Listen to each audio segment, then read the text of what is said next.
The Brandon Peters Show may contain explicit language and detailed plot points. For more information on the show, stay tuned to the end of the episode.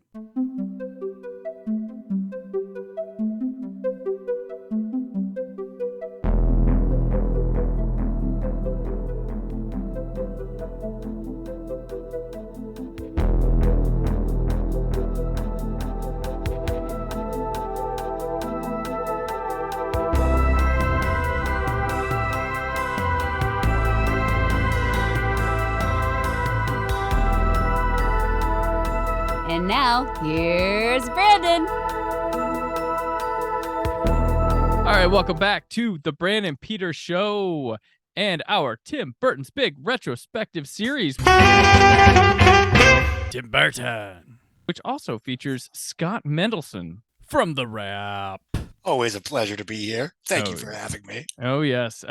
This third installment of the series will feature us discussing, for the 80th time on the internet or on page from Scott and I, 1989's Batman, 1990's Edward Scissorhands, 1992's Batman Returns, and 1993's Tim Burton produced The Nightmare Before Christmas. So, had you seen Batman before recording this podcast? Not in this lifetime. Yeah. It's new to me too. I'm a multiverse Brandon. I have not. This one doesn't know what that is. So we're in the midst of our Burton's run, or the sweet spot with knockout after knockout, artistically or financially, and probably one of the greatest we've seen from a director in history. Yes, obviously I'm not going to compare and contrast Hitchcock's run and but even I'm saying one of everybody loves Vertigo now, but it was not a huge hit back then in our lifetime. Well, no one like John Carpenter has an insane run of movies. Yeah. Starting with Assault on Precinct 13, or you could start at Halloween if you want, but starting with Assault on Precinct 13 all the way through They Live is just insane. Dario Argento also has a gigantic run that is now appreciated. Yes. But at the time, Carpenter's and Argento's runs were not super appreciated. Christopher Nolan goes on as a good run in his wheelhouse. But this is Burton's right here. This is where this is that 85 to 99. When people think of, even though obviously he's been around longer than that period, if that makes sense. Mm-hmm. When people think of Burton, they tend to think of From Pee-wee to Sleepy Hollow. Right. And taking off from the last episode, I would say the last one we did, Beetlejuice, on that episode through the end of today's episode is probably what defines him in terms of what people think a Tim Burton film looks like. Absolutely. And this was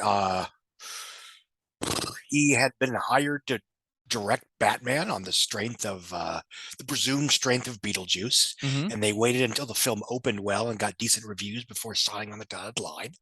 And this was, obviously there weren't that many films of this size and scale made all the time in Hollywood back in 1989. So when I say, it's weird for this artsy fartsy weirdo director to get a movie like Batman, well, there weren't that many movies like Batman anyway. Yeah. So let's go right into Batman. The real story. The love story. A woman in danger. A hero in black. The adventure you've been waiting for.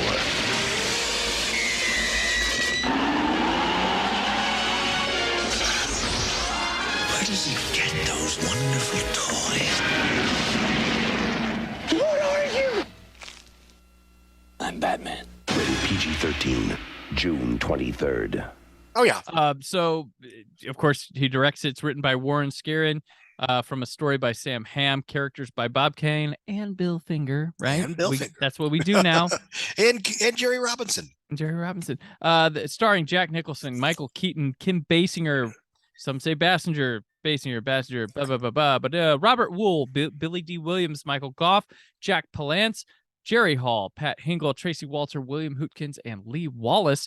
The Dark Knight of Gotham City begins his war on crime, with his first major enemy being Jack Napier, a criminal who becomes the clownishly homicidal Joker. Score by Danny Elfman, featuring music by Prince. And Scott, before we begin the discussion on Batman, we must start with...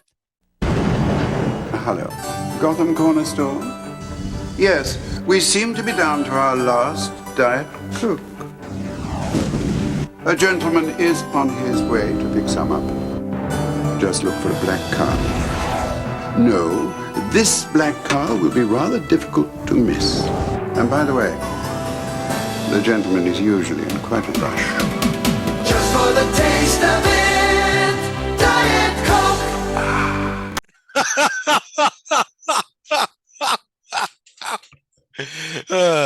Will there be a Looney Tunes WB store ad as well? If we're lucky, but we want them to stay on. We don't Fair. want them to think they're actually seeing the movie. So Scott, I have to say that, and this might be the single most important movie I and probably you have ever seen in our lifetimes. This one Yes. defines us. Like, this is the turning point. I wasn't alive in 77 to see Star Wars. This was that experience for a lot of people back Yes. then. It was my favorite film, period, growing up. Mhm. And I was aware it had its issues, and this was back when it was fun to watch movies that you enjoyed and laugh at some of that silly stuff. Like when you're a kid, you're going, I assume everybody here has seen Batman. So it was like, I always thought it was funny that when the Joker throws his parade and starts throwing out money, he's like, why aren't the police coming to arrest this Right. mass murderer? Why are they waiting till Batman shows up? But anyway, that's fun to nitpick. It doesn't, it's not the cornerstone of fucking film criticism that it's sort of become. It's big theater. Like, that's Yeah. what we're watching here. And But yeah, and Batman was one of the biggest movies I had ever seen at that point in time. it's larger than and life. And looking back I now, was- I'm like, it is larger than life. Like, some of it Yeah. is not, I don't know. It's big, but it's not like, I don't know. I captured imagination of me at 8 years Well, old. it's or 7 years old. very, Wagnerian, very expressionistic and Art Mhm. Deco in a way, because it's so surreal, it feels bigger in some ways Mhm. than a film like, for example, The Dark Knight, which is a huge, spectacular action adventure picture, Mhm. but it's also basically set in Chicago. Yeah. So there is a certain, and again, that's part of why the film works. I mean, it's basically, what if Batman and Joker reenacted a Sidney Lumet crime drama Right. with a bit of heat thrown in for good measure? But that's Mhm. another conversation. Right. That's what I love about The Dark Knight, that, like, they spent like a decade trying to rip it off and couldn't figure out that, no, this movie is actually very small. It's about city politics. Yeah. people. Right. And so this movie's got, you and I, as I mentioned, we have talked about this film a lot. It's a film that our shared experience and enjoyment of it was like a part of a launching pad of our friendship. Yes. Talking this movie, we've been on like Out Now with Aaron and Abe commentaries talking about it. Favorite films episode. Scott, you were on the 25th anniversary Blu-ray release for a featurette talking about Batman. Even Sadly, all of my good stuff got cut, but yes, I'm very briefly on there for a few segments. And yeah, that was sort of an early professional highlight. That was in the summer of 2014 that was recorded. And because I had just written a 25th anniversary piece, and in terms of big picture, my feelings on Batman is that it is the movie that, people like to say that, Jaws and Star Wars ruined Hollywood because it turned the B movie into the A movie and people were chasing blockbusters or whatever. It's like, and again, I love Batman, but to me, Batman is the movie that ruined Hollywood, because it showed the industry that if you took something that wasn't a movie and you could turn it into a movie, which of course set everyone going into the IP treasure trove for books, plays, comic books, video games, etc., etc. But the other thing is that it opened so big, based almost entirely on pre-release hype and anticipation. Much of it was manufactured via merchandising and just general free media attention.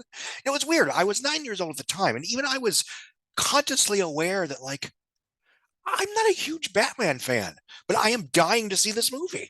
Huh. I'd watched the Adam West stuff for a bit when I was growing, and that was my Batman connection. But my mother was the one who was stoked about because she grew up in the 60s and they had to run home to watch Batman it was Batman and Dark Shadows were like that. So she was into bats, I guess. Yeah. But that was the thing. My mom was super hyped about it, going to it. And the film demolished the opening weekend record at that time. I mean, weirdly enough, the opening weekend record, and this is one reason why the summer of '89 was sort of a groundbreaking summer. It was sort of the first modern summer in terms of franchises and tent poles and all that jazz. The opening weekend record was broken 3 times in about a month. Indiana Jones and the Last Crusade opened with around 27 million, 29 million-ish over its $37 million Memorial Day weekend. Okay. Go in mid-June, Ghostbusters, a week before Batman, Ghostbusters 2 opens with $29.5 million, breaking the opening weekend record.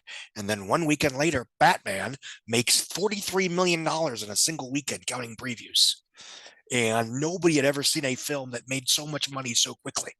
Yeah, it's insane because I go to think about it. I'm like, what like, I mean, great. I mean, they had to rush the trailer out for people to see that what they were doing with this. Yes. Because even back then, toxic fandom existed and all sorts of stuff. It was. But it's in like the merch, but like you'd have thought this would have been more word of mouth than opening huge. And yeah, there was word of mouth on it too, but. And the word of mouth was solid. The reviews were mixed positive. I'm not going to pretend that everybody loved it. I'm not going to pretend that it, again, it didn't have the legs of something like E.T. or Beverly Hills Cop or whatever. And I remember at the time, after the opening, it's like, oh my God, this is going to beat E.T. And in the end, it didn't come anywhere close. It did 251 domestic, which, to be fair, was the biggest grossing movie since Return of the Jedi. But even worldwide, it made $411 million, which was less that summer than Indiana Jones and the Last Crusade, which made $475. Which is, generally speaking, the Batman films have never been huge overseas. So Batman was Iron Man, and Indiana Jones: The Last Crusade was Mamma Mia. Yes. Or Indiana Jones: The Kingdom of the Crystal Skull. Yes. But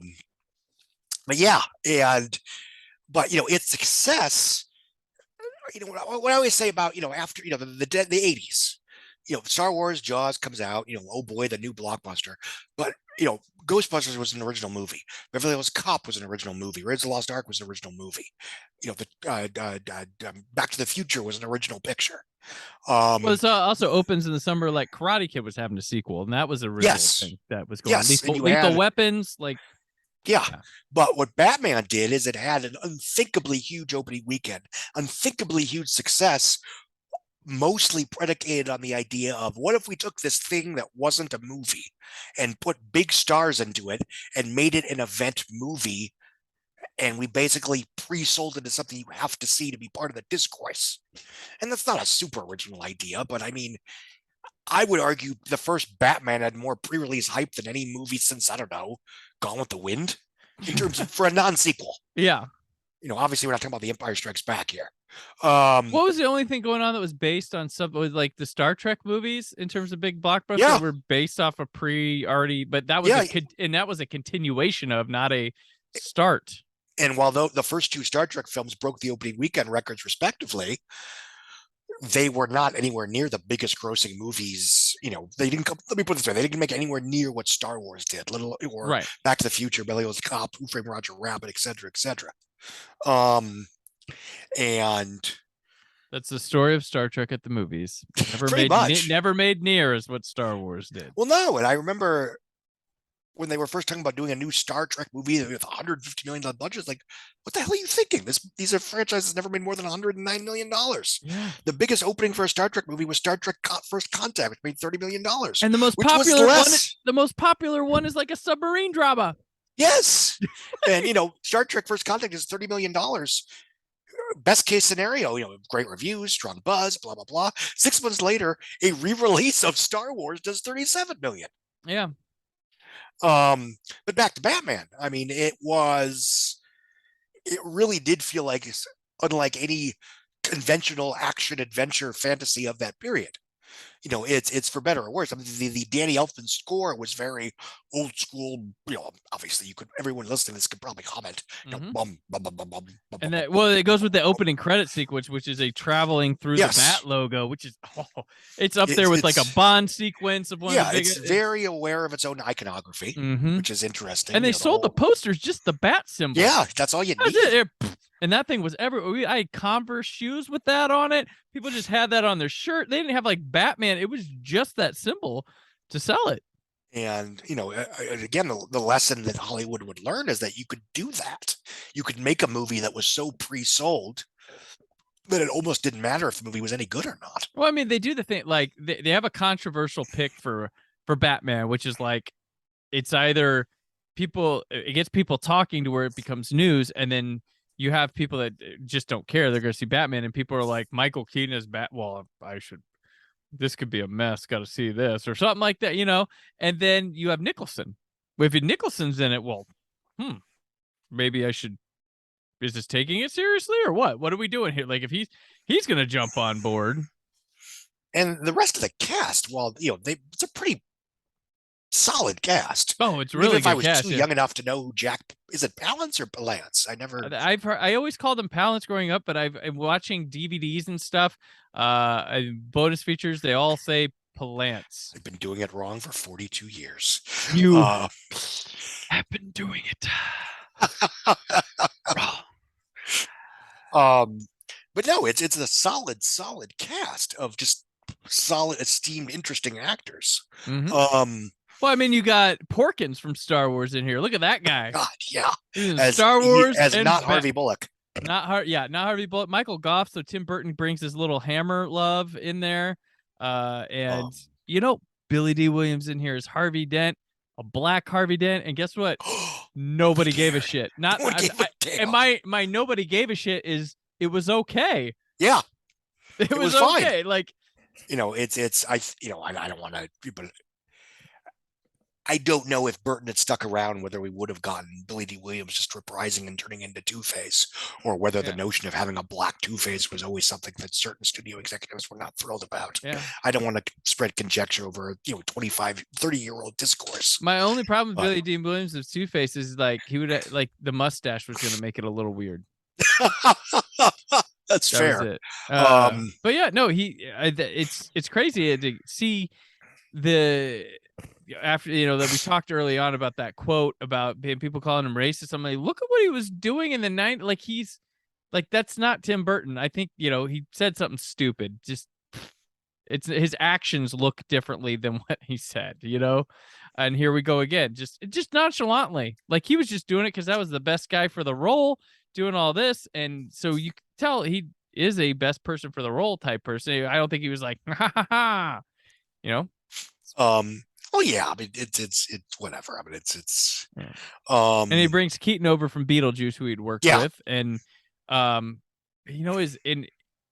gotta like he was raked over for that, but like his explanation for it is like, well, I can't have a muscular dude. That's not gonna work right. And you need an ordinary Bruce Wayne to become an extraordinary Batman, and a guy that looks a little peculiar that you could believe would do something like that. And what's interesting about the Burton films is that even today, 30 some years later, there's some of the few comic book superhero films that argue that no, doing that is fucking weird, man.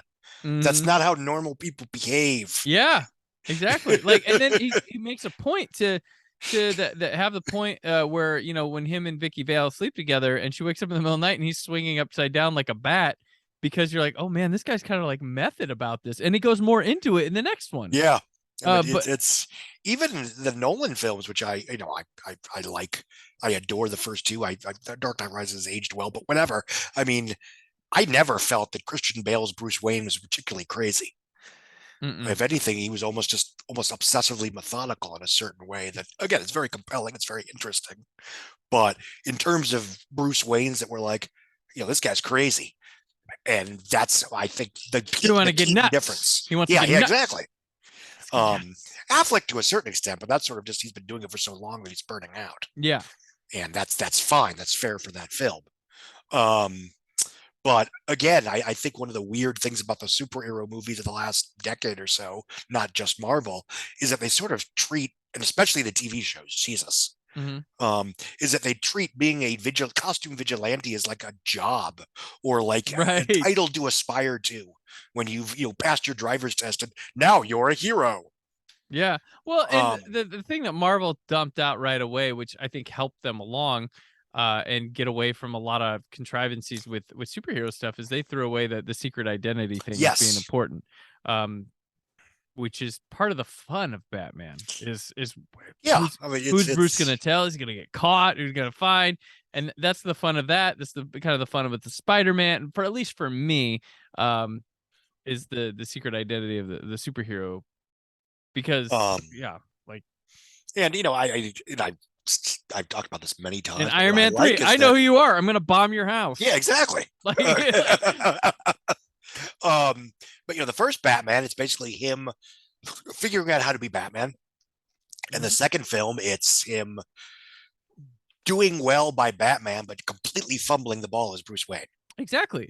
Yeah. And the third film, even though it's a completely different creative team, it kind of, there's a weird arc with the four movies. It's the Batman Returns is an unhappy ending. Catwoman is dead for all intents and purposes, and he's sort of like in between films. He's sort of like, okay, I need to start being Bruce Wayne again. I need to be an active participant of the city, and he's doing pretty well doing both until Dick Grayson's parents die, and he's sort of like, okay, is Batman the one that I need to give up now? And by part 4, he's perfectly happy and healthy. He doesn't blame himself for his parents' death anymore because he realized it really wasn't his fault. And the dilemma there is that, I am now a surrogate father to these orphans, more or less. And while my own surrogate father is dying, it's like, how do I do that? Yeah. And I've always felt that Batman and Robin it's a good story that isn't told terribly well. Especially from the hero's point of view. I mean, the villains are camp nonsense, whatever. But I think the idea of this traumatized orphan having come to terms with being an orphan now has to figure out how to be a surrogate father, the head of a household by himself. And while his own surrogate father is theoretically about to die. Right. But anyway. Yeah. So let's go. Let's talk about, since this is a Tim Burton one, what do we have to see that Burton brings to Batman? And production design. Anton first won an Oscar for this film. Yeah. Before, unfortunately, he took his own life between that and Batman Returns. Right. Excuse me, died by suicide. I think that's the appropriate term now. Oh, okay. But and obviously Danny Elfman's, thunderous Wagnerian score that inspired a million ripoffs, justifiably. Here's an underappreciated aspect. I think Prince. There's a Prince sound throughout this movie. There's pop Prince songs that he wrote for this movie that appear and kind of give it a pop, a vibe, a time capsule-ish thing, or a standalone thing that Batman Returns doesn't have Prince. Batman Forever doesn't have Prince. Nothing has that. And it's such a specific music that adds a little lightness to this movie. Even though it's not, we used to call this the dark and gritty Batman before Nolan took over that we needed to return to. And you go back, you couldn't be more wrong about that. It's stylized gothically, but there's a lot of color added to with the Joker. There's goofiness. There's good humor in this movie. The characters aren't uptight and just straight all the time. And it's a lot more it's a lot more comic booky than was remembered until. And I would say the same thing about the Nolan pictures. And it's when a new one comes out, they're like, "Oh, this is the darkest, grittiest Batman ever," and then the next version comes out, "No, this is the darkest, grittiest Batman ever." And this new darkest, grittiest Batman is pretty funny at times too. I think even the Matt Reeves one. The Matt Reeves one, I have my issues with the film, but it's not humorless. Even the Snyder films, they have a very macabre sense of humor. Yeah, I think the grandma's peach tea payoff is hysterical. Yeah.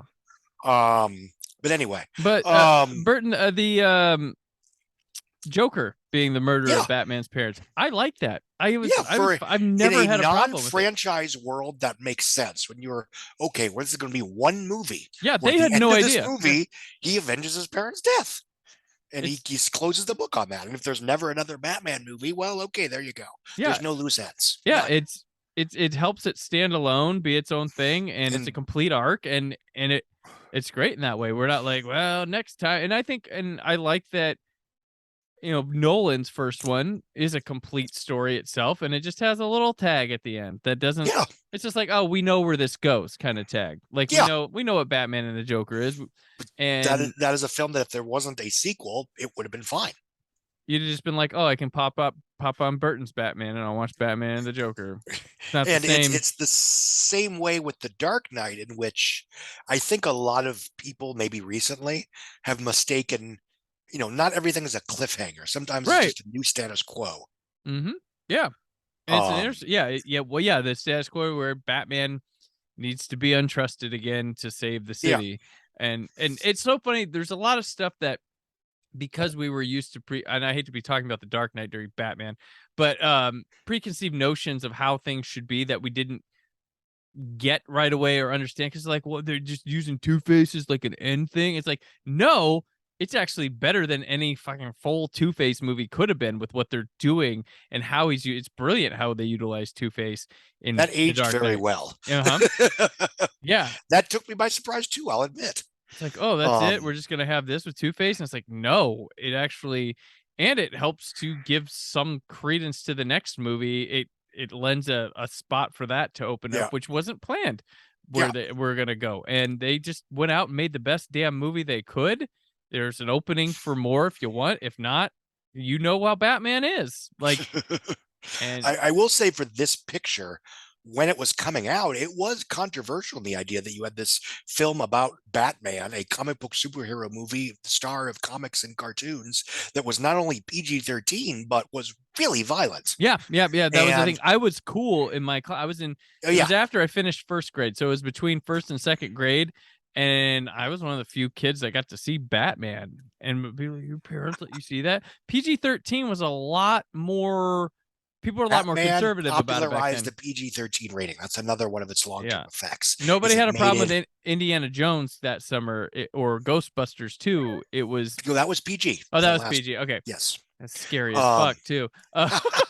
But back then you had to earn your PG-13. Right. So, and obviously, Last Crusade is a lot less violent than Temple of Doom. It's because of Temple of Doom we have the fucking PG-13. Right. So it was a big deal, the PG-13. And Jack Nicholson, when as a 7-year-old, he was scary. Oh yeah, he killed like 100 people. Yeah, he was.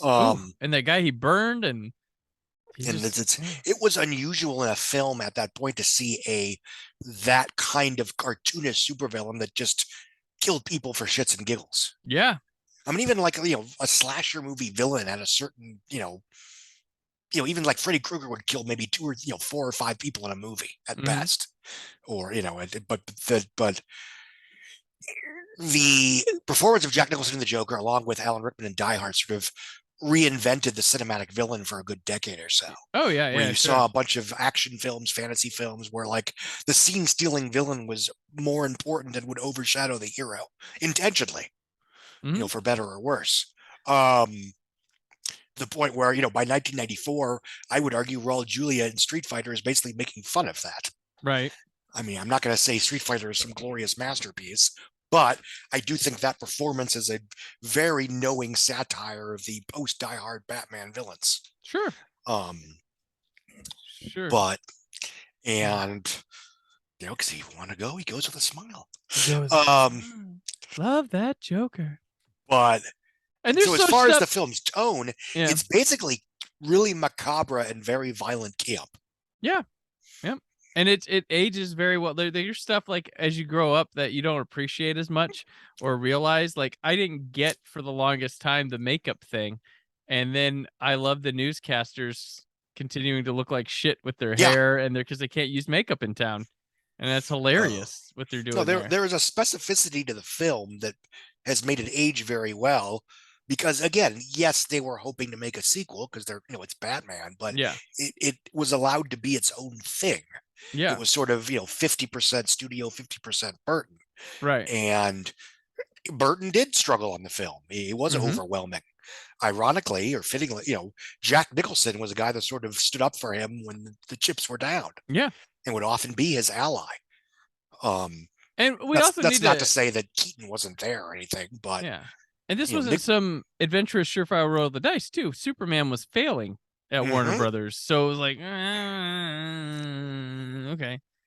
No, they tried to, there was a Tom Mankiewicz written Batman script in the early 80s that was basically based on the late 70s Englehart runs. It would have Oh yeah. Joker and Penguin would be in it, as well as Robin, but the prime villain would be Rupert Thorne. Right. And this project starts like after Superman does well. It took them that long to Yeah. get this Batman movie made. And there's a lot of people, a lot of hands change on the way to get to here. Like it's And one way in which this film stands out is that it's one of the few mega franchise comic book superhero movies that, at least for the first installment, that isn't trying to follow the template of Richard Donner's Superman. all right. Yep. Yeah. There's no origin story. You're plunged right into the thick of it. That's the beauty of it. And if anything, it's an origin story for the villain. Yeah. And I've told this before, but I always see this movie as also an interesting thing. Like it's through the eyes of Vicky Vale that we get this. Yeah. And that's what helps. Yeah, she's it. basically our surrogate, her and Alexander Knock to a certain extent. Yeah. And so we get through her and we don't have to I love the fake opening where you think it's the Batman origin story. Yeah. And it's not. And then we can pick up the pieces after. Now you gotta need to start at the beginning. We need to watch Uncle Ben die. I was either too smart or too dumb to figure that out when I first saw it. It didn't even occur to me that was, a origin story fake out.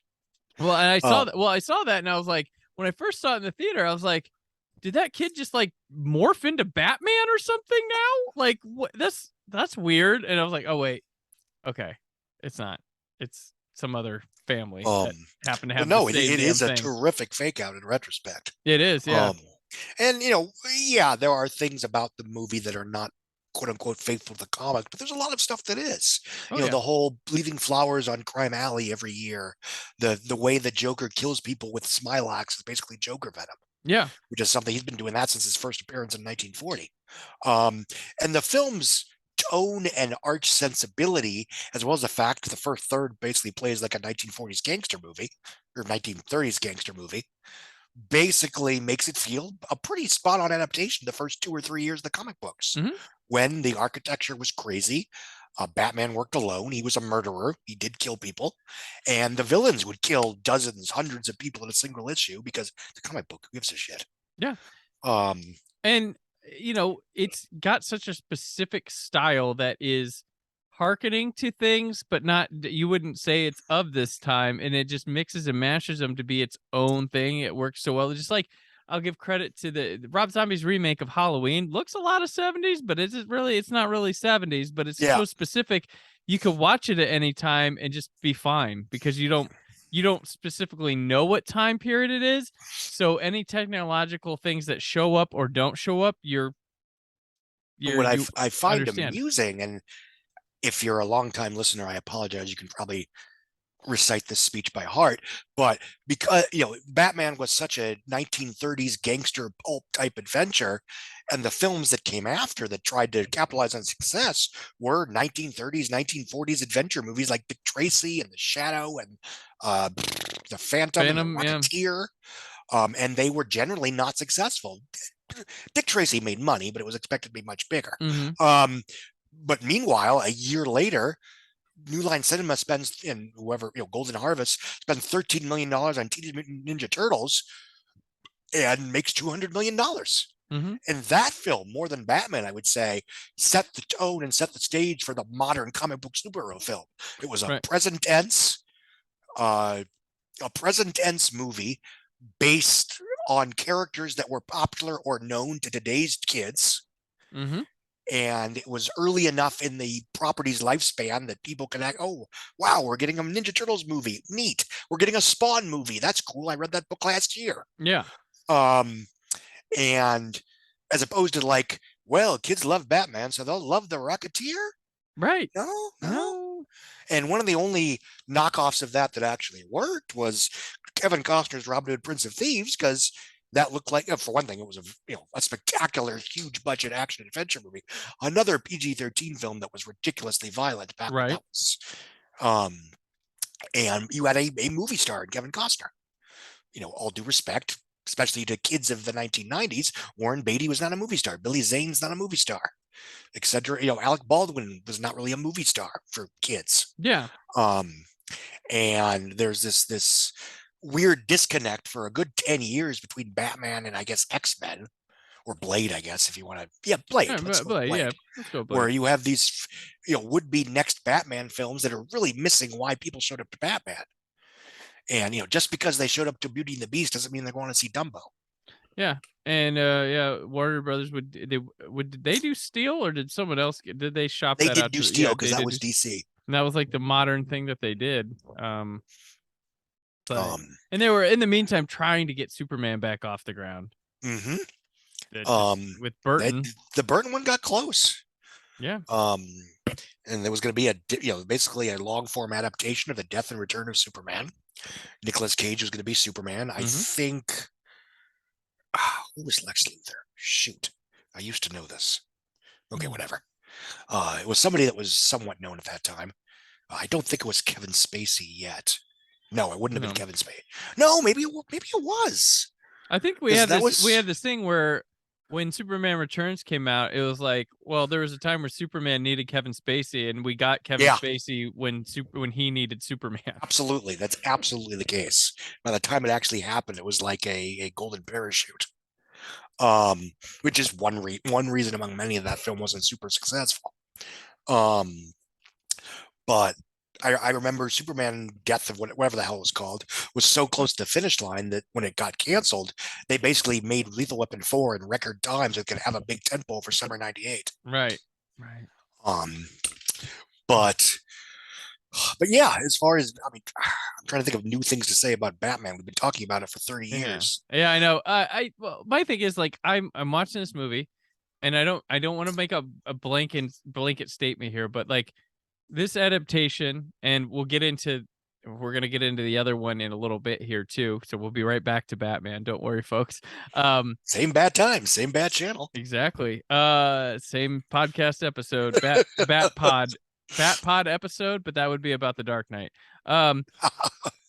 This adaptation with a vision, liberties taken, with a voice and personality to it. Like we rarely get that, and we might get some stylistic touches on some of these, but we don't get Batman like ever.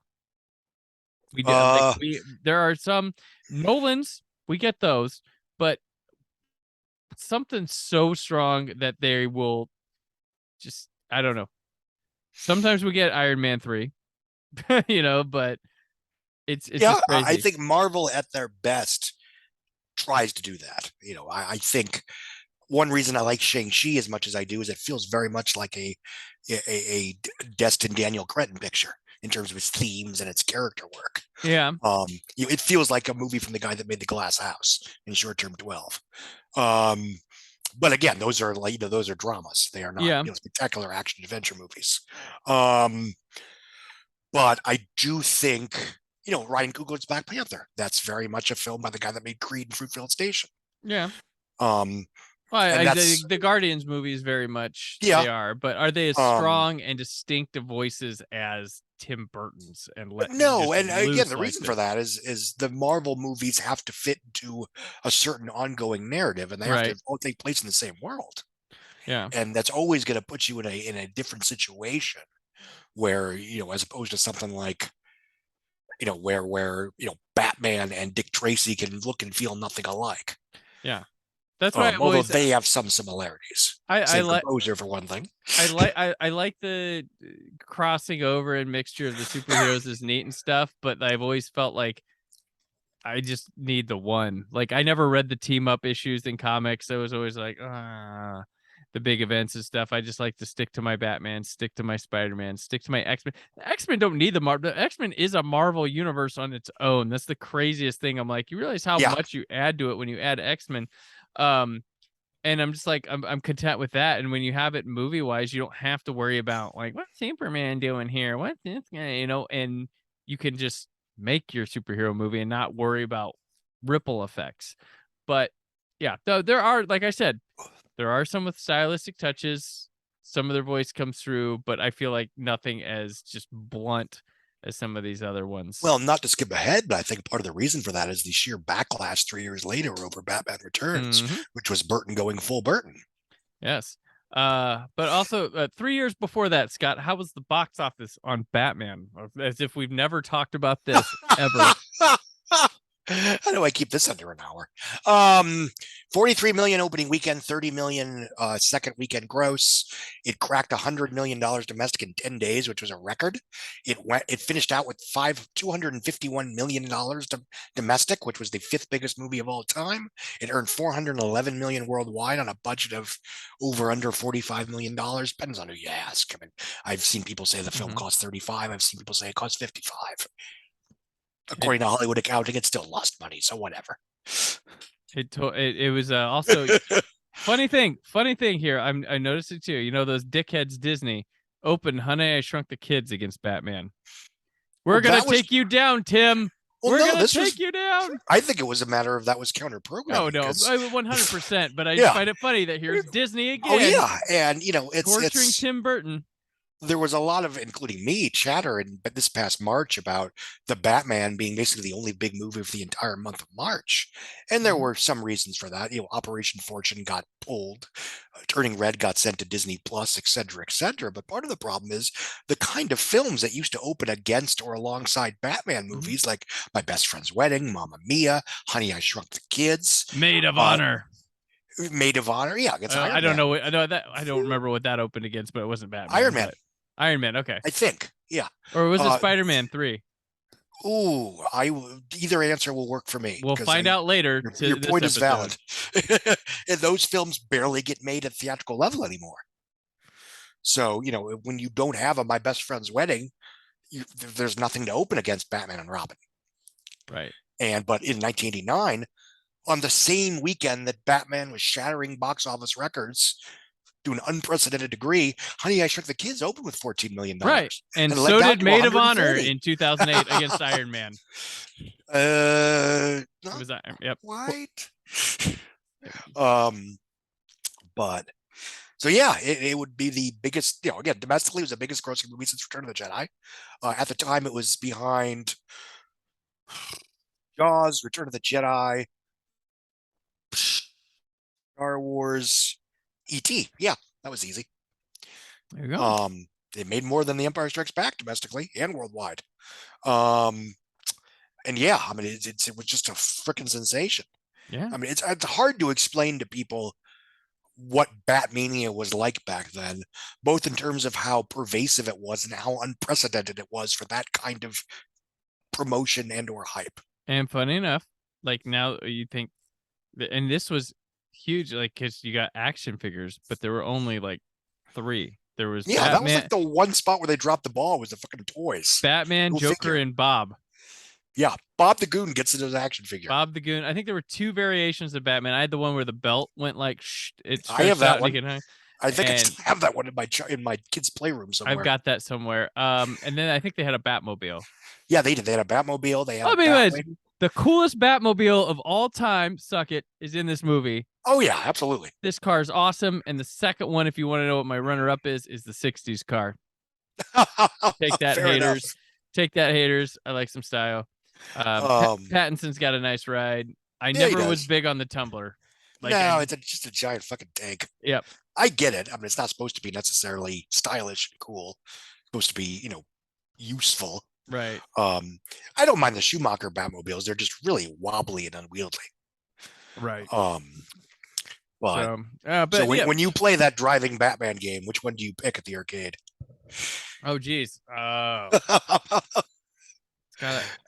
always partial to the Burtman. Fair enough. That's my car. I thought it was so cool. Like I wanted it so bad.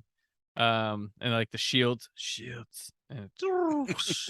And this, Batman. I will mention one of my greatest favorite sequences of all time in film is the art museum sequence. It's such a beautifully put together scene and sequence in a movie. It is a story within itself, and I love it. I love in the foot chase that follows that, or the car chase. That's the only time I've ever seen a car chase stop because they were pedestrians. Right. And they literally have to get out of the car and run because they can't drive anywhere. And this is where you've always pointed out to me, and you've always said, Batman doesn't look cool running. No, ever. he always looks like an idiot running. Always. And whatever. There's nothing. This you can do movie's about no that. exception. No, he looks like a moron running. Yeah. And as much as I love the idea of how the Schumacher films end with the Elliot Goldenthal's And if you triumphant watch music, the ears wobble, I was like, but he's still running, and running is dumb.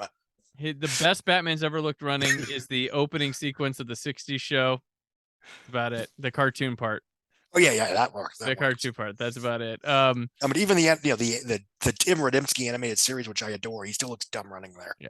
So if you want more on Batman, just look up Scott's name, my name, and podcast or We written write articles. about it a lot. We probably repeated stuff, and we have talked this movie up and down and all around, detailed and not. It's one of my favorite, top 5 of all time for me, easily.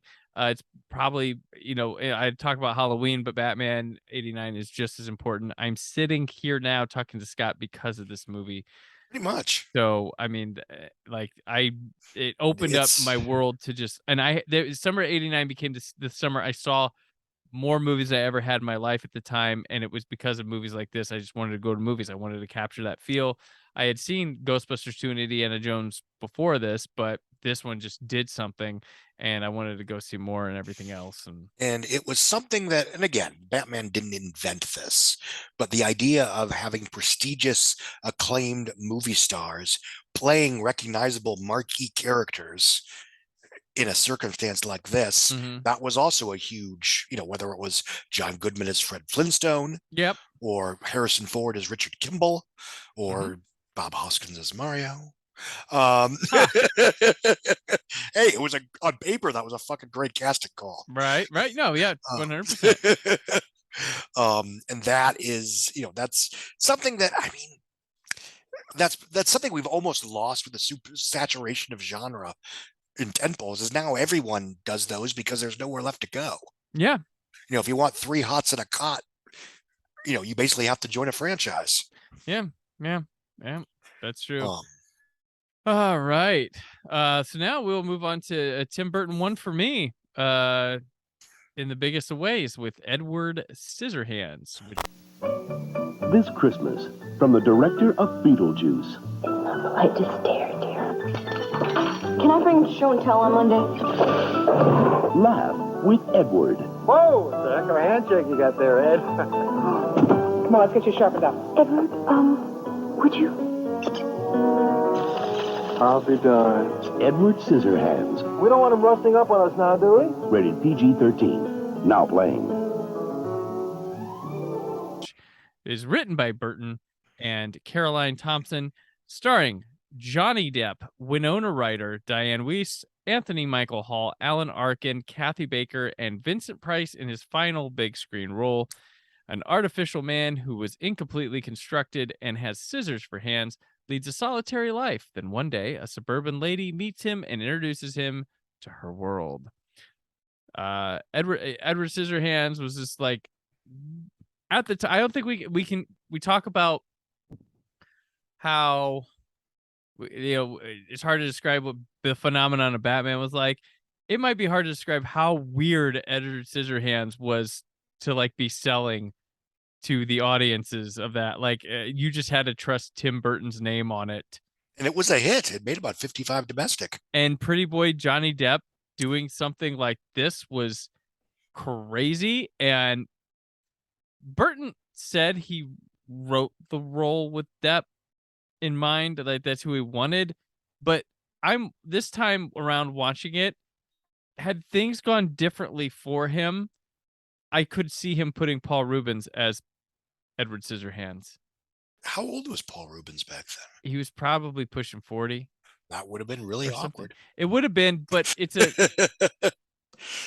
I don't know how to have gone, but I mean, it might not be any less awkward than, nearly 40 Johnny Depp schnooking with Christina Ricci in Sleepy Hollow, but that's a later podcast. We'll get there soon. Yes. But there was a lot of the way Depp was playing things felt like it could be a transcendent role for Paul Rubens, where he could do this to get out of Pee-wee to play other things. I don't know. I saw that in this time I was watching it, and watching it close with Pee-wee, there was a lot of Rubensisms in depth that I saw here, but Johnny Depp probably wasn't having that in mind, but I kind of like maybe he saw something in depth that he saw in Rubens or something. But this is one of the most lovely fabled Frankenstein stories I've seen. Yeah, but it is a Frankenstein movie through and through. Oh yeah. Even, I was 10 years old. I came out of the theater with my brother thinking that reminded me of Frankenstein. Mm-hmm. And I had just recently gone on a kick of reading all the classic horror novels, Dracula, Gotcha. Frankenstein, etc. Frankenstein, I would say, is probably the best in terms of just readability and sheer quality. Dracula, I imagine anyone that reads Dracula has a sort of an uh-oh moment when they realize, wait a minute, this whole fucking novel is letters. Yeah. Yep. Yep. Let's do the best adaptation we can. But yeah, this movie just it's an extension. It is definitely like his next step from Beetlejuice to this, where he opens up and goes in more suburbia. Just such a extraordinary vision, and I think Stan Winston teams up with him here. It's adorable movie. It got a lot of stuff, and it was weird. I hate to bring it up, but in the movie, Johnny Depp as Edward Scissorhands is sexually assaulted and abused by a woman who then turns and says, "I did not. He did it to me." Foreshadowing, or something to later life. But I was just like, oh wow, that hits differently now. But it's got a lot of good people, good role. Like Diane Wiest is just kind of adorable here. I think the silent killer in this movie that I think is great is Alan Arkin. Just how oddly kind and accepting he is of everything. He's so nonchalantly nice. Yeah. And I don't know. I think it's a lot of what Arkin brings to the role. I'm sure it's on paper too, because of the things he says, but there's something just so right about it being Alan Arkin, because he's got what would you call it, like a Brooklyn type cadence and stuff that wouldn't fit with a guy like this being so kind, but it works quite well. And it's just such a vignette movie. Like, yeah, it's very episodic. We'll go here and you do this and then do this, and then here's where he goes and does this. Yeah, it's very swiftly paced, almost too fast, I would say. And again, I like this movie, but it's not one of my favorites. I think the heel turn is a little too quick. Partially because I remember when I saw this when I was 10 years old or whatever. It was like, I was surprised at how nice and accommodating all the townspeople were. Yeah. I was expecting more edge right up front, but it's because we saw like, Frankenweenie where they're like, yeah. Oh, fuck you. And I think to a certain extent, the film is excessively childlike in its thematics. And it's not necessarily a criticism, but in terms of, it feels very much male adolescent fantasy. In a way that I found a little off-putting even when I was 10. I knew I was being pandered to. Gotcha. Not to get all navel-gazy here, but when people talk about, Disney princess movies are bad for girls because it gives unrealistic blah, blah, blah, I think the counterpoint is movies like this. I'm not saying this movie in a vacuum is bad or immoral or whatever, but I do think there's a certain, freaky, nice guy who's slightly nice, and somehow Winona Ryder falls in love with him at the drop of a hat. Right. I think he gets away with it because it is a doomed romance. They don't end up together. Yeah, part of it. I mean, the movie's only an hour 45, whereas today it'd be 2.5, and that'd probably be explored a bit more. But yeah, and it's without saying, I that is a movie that I think might have helped for being maybe another extra 15 minutes, give or take. Yeah. Because it is so episodic that it almost lacks connective tissue. Because it really is almost all of the big key moments in the 72 hours or a week or whatever. Something like that. Yeah, he gets on TV, starts a business. I guess that's true. There's a montage. But a lot of it is at the beginning is that it's a first act of Diane Wiest meeting him, bring him to the house, and it takes a while for Winona Ryder to enter the movie. Yeah, it's about halfway before she shows up. It's a good 35 maybe 40 minutes before Winona Ryder shows up. And part of the thing with Winona Ryder is, while she's done up to be the blonde girl, like I think part of it in this movie is you still are seeing her from Beetlejuice, so you know that that's not who you really are. So you kind of feel like that's in her. But and that's kind of her presence. Like this doesn't.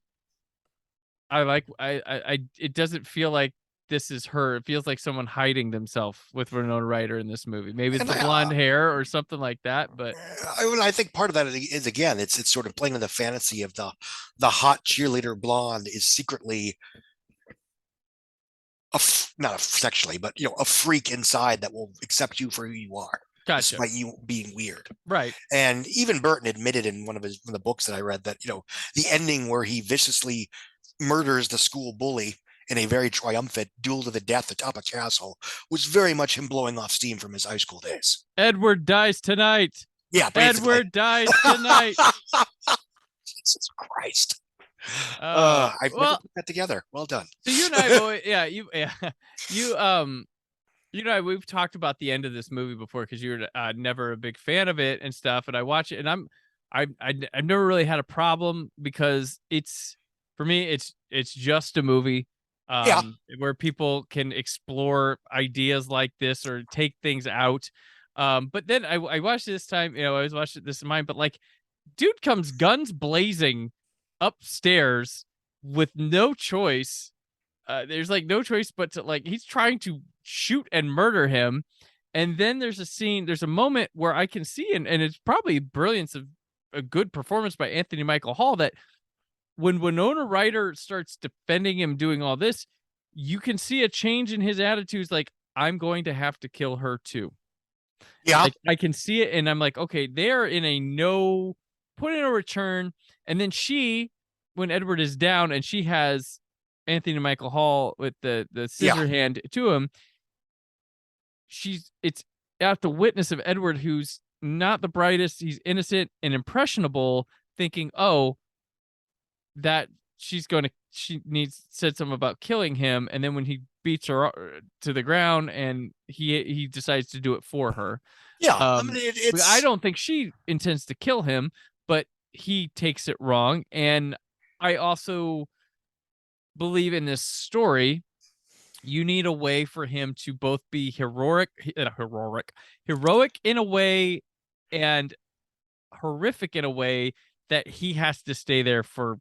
And it has to be understandable to her, to him, and to the townsfolk. And I think it's a dark way of doing it, but it pulls it off.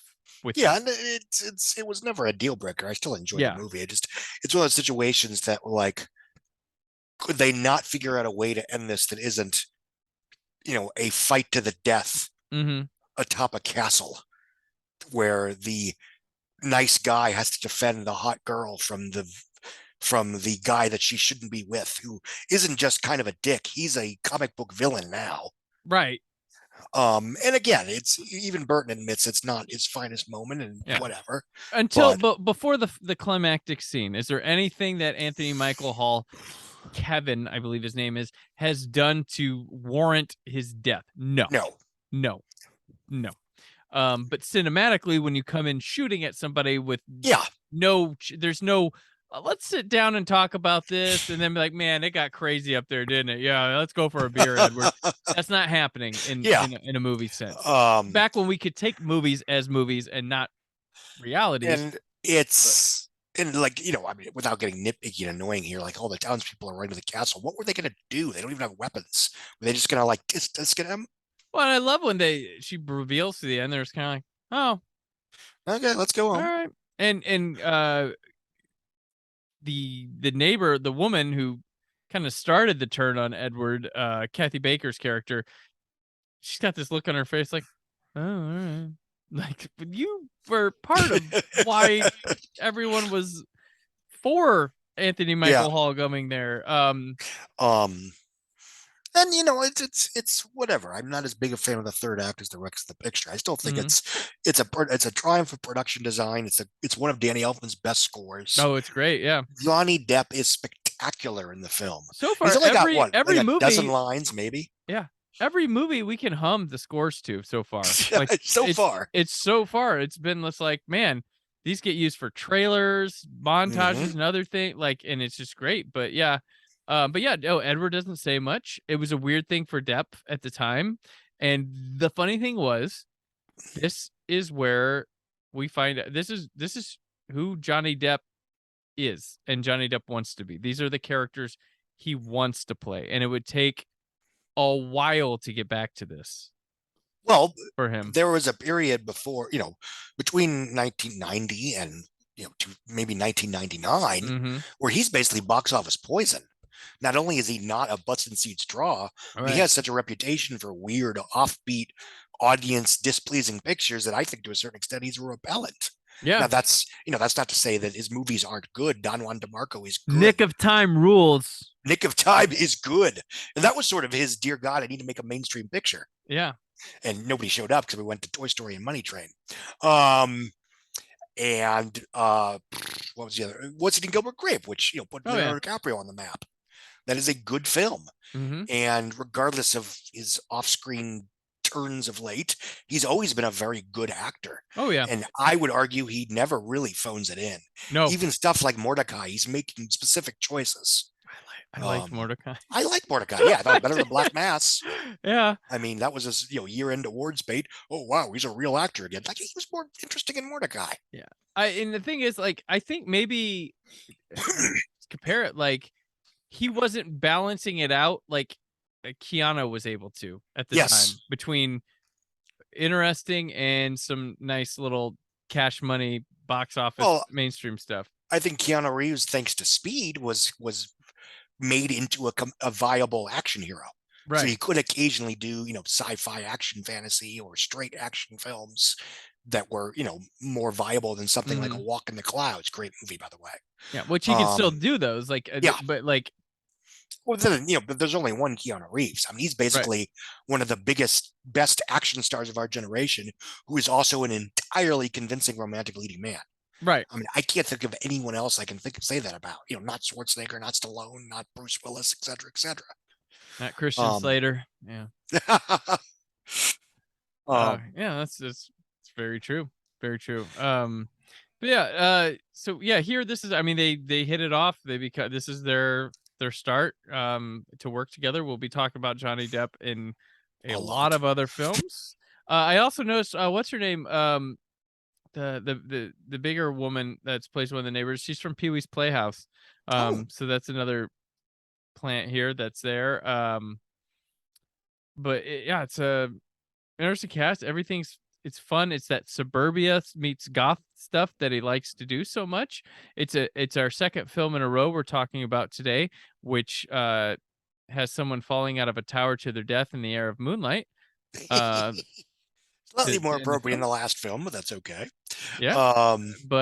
And it's a film that, watching it this time, it reminded me of Rudolph the Red-Nosed Reindeer, because it's a story of an outcast who is embraced by his peers only after he proves that he is useful. Yeah. There you go. And yeah, it's a film only Tim Burton could make. Yeah. And this is one of his originals, which are few and far between, as you're going to find out. We had this in Beetlejuice. So right now it's like, and he's adapted Pee-wee, he's adapted Batman, and he's going to adapt Batman in the next film again. And that's where we're at with the originals. So Scott, how was Edward Scissorhands at the box office in 1990? This is where they start releasing his films a little early, for a couple hundred screens, and then they go wider later. Yeah, that was unusual for a non-Disney animated release. This, and I should have had this page up beforehand. I'm stalling because I see the old Box Office Mojo would have corrected my spelling. Yeah, this pulled one of the biggest per screen averages for a live action film ever. Because it opened 2 theaters. Yeah, it was 2 theaters in early December. So it was pitched as a holiday movie. And I guess this is a Christmas movie, which is interesting because it's one of the few successful Christmas movies that actually opened in December. Because most of the ones that you think of as timeless Christmas classics were November releases. And, the reasons for that are obvious. You get the Thanksgiving weekend crowd and you get the Christmas splits. Right. Excuse me. I think off the top of my head, the biggest grossing Christmas movie to actually come out in December was National Lampoon's Christmas Vacation, which made $72 million in 1989. Anyway, Edward Scissorhands opens in 2 theaters, makes $159,622. That's $79,811 per screen, which is huge for a live action movie, especially back then. I mean, I don't know what I can do the just inflation math later or whatever. It expands to 1,000 screens over December 14th through 16th, which is that key pre-Christmas weekend that eventually will be the home of, Titanic, Lord of the Rings, Aquaman, Avatar, etc. Star Wars, it makes $6.3 million for a solid $6,000 average. And it just sticks around for a while. It never opened particularly huge. Its biggest weekend was 9 million over New Year's weekend in its 3rd frame. And then it tops out at around $56 million, which is perfectly fine. And, it was a $20 million movie. And obviously it did well on VHS and HBO and all that jazz. And it sort of becomes sort of the prototypical one, when people talk about, one for them, one for me, one for them, one for me. This is sort of a prototypical, one for me after you make a movie like Batman.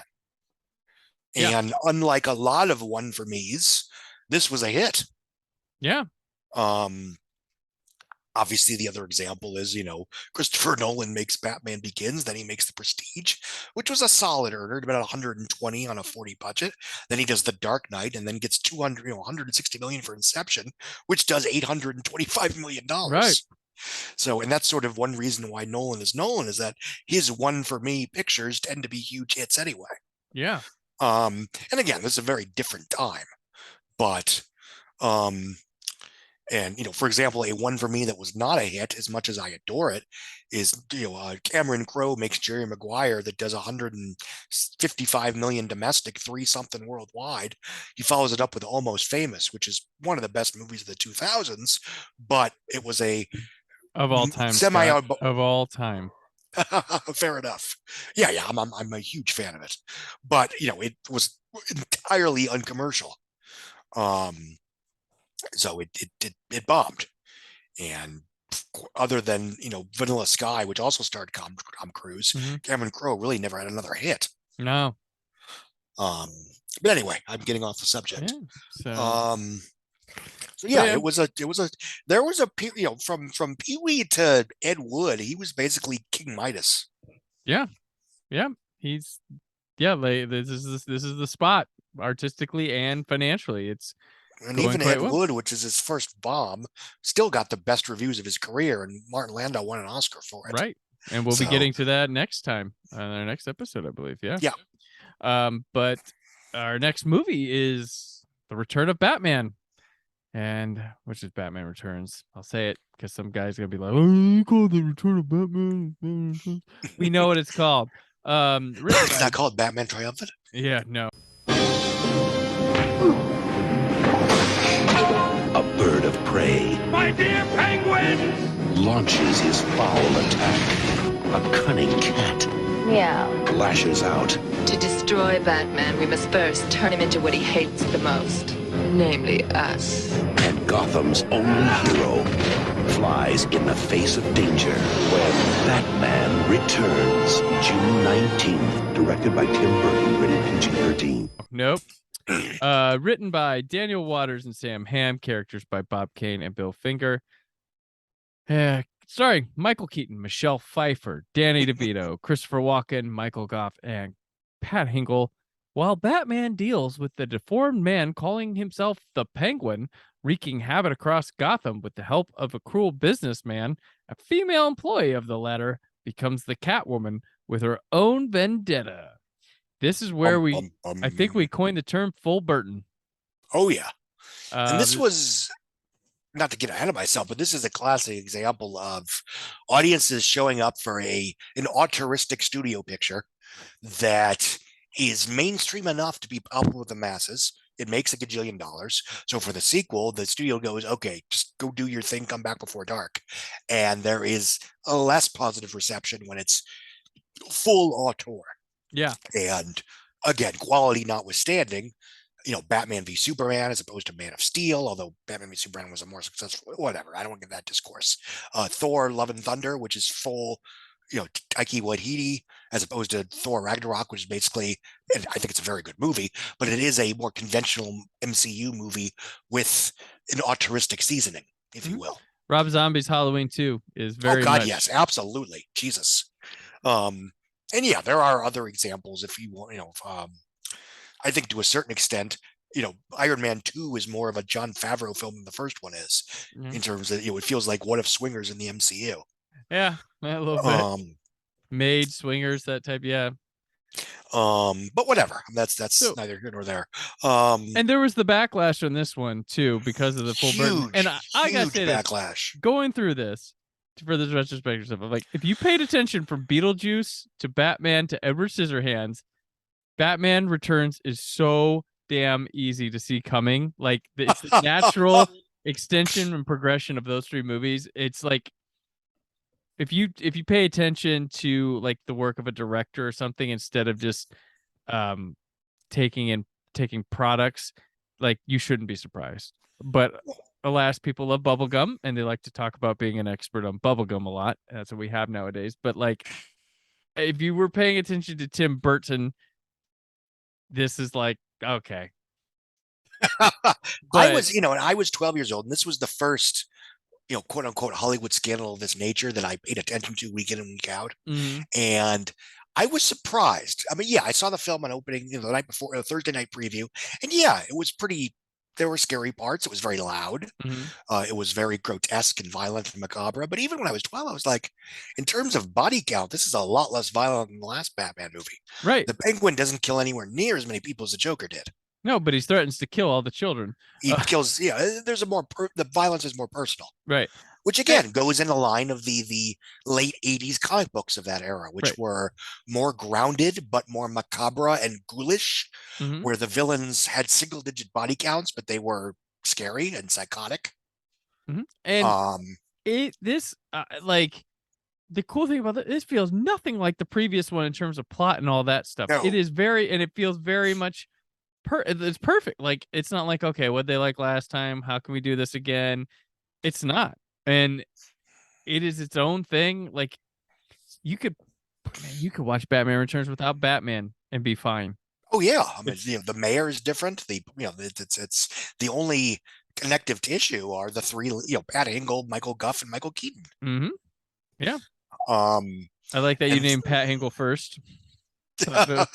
Making sure I didn't forget. Yes. Yeah. But it is very much a grim fairy tale that happens to take place in that also happens to be a Batman movie. Well, it's such a great exploration of Bruce Wayne too with things like, because while he's struggling with just, I like being Batman now, and that's kind of it. You have Max Schreck, which represents the worst of what he could be, and you have the Penguin, which is another reflection of what he could have been as well. If he had been bitter and horrible about his parents' death and never really forgave them for quote unquote abandoning him. And then honestly, Selena Kyle is what he wishes he could be. Like it's really a murderous vigilante with no rules and no responsibilities, and doesn't have to. She doesn't have to be Bruce Wayne to everyone. She can just go home to her apartment and no one knows who the hell she is, and that's what he would like. And it's even though the film had a very mixed reception, although ironically, the initial wave of reviews were relatively positive. It wasn't until people saw the film and children were crying and.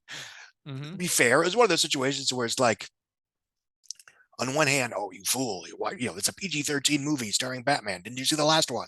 On the other hand, yeah, I kind of get it. There's like the Penguin bites a guy's nose off, right? Well, it's like, okay, this isn't this is 1992. The notion of a film about Batman being woefully inappropriate for children was still a pretty new concept, right? Even though, again, Robin Hood, Prince of Thieves had some controversy the previous year over its violence. I went to the movies a lot with my grandmother, my mother's mother, and the one time I went with my grandfather was Robin Hood, Prince of Thieves, and he was, in a very good-natured, no harm, no foul way, absolutely appalled by the violence in that picture. And I will always remember his just get off my lawn outrage about how violent and gruesome and it is a pretty it's a hard PG-13. as is Batman Returns to a certain extent. How could they do that to my Errol Flynn? Something like that. And that's an example of where sort of like quote unquote media friendly discourse actually did represent the real world and made a genuine impact on the, that did accurately reflect the general consensus of the film. The film opened with $47 million. It broke the opening weekend record again. Knocked off Patriot Games. Take that, Harrison.